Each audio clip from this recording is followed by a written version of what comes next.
So in this mini-series, we're talking about the Lordship of Christ in all things. And one of the phrases, or the couple phrases we hear so often, is either "I'm bored" or "I'm crazy busy."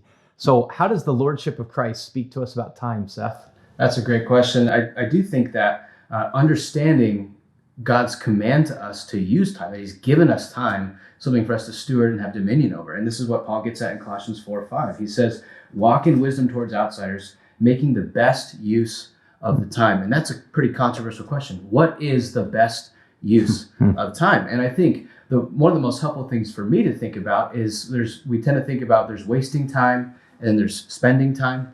Right, that wasting time means you obviously know you shouldn't be doing this. You're just scrolling or just kind of putzing around doing nothing. But then we think about spending time. But I want us to even think about to the next level about investing our time, that we want to get a return on it. That time is a finite resource that we don't get back. Once you spend it, it's gone. You spend money, you can make more. You spend your time, it's gone forever. And in one sense, we have eternity, but in another sense, we have this finite amount of time in this life.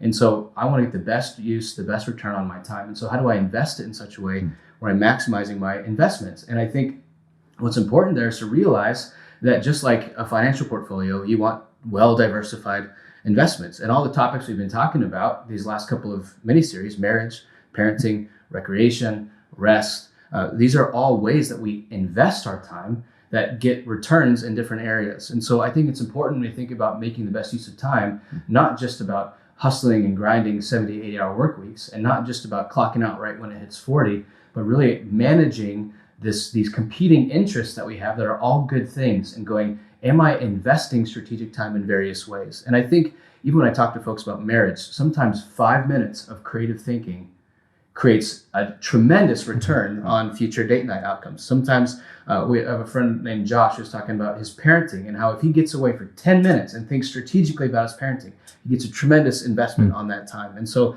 I would challenge us as Redemption Church to think through how are we investing our time rather than just spending it or wasting it, and trying to measure the return both creatively and in terms of engagement relationally, because we have limited time. And part of walking wisdom towards outsiders is being a witness with how we use our time and invest it strategically.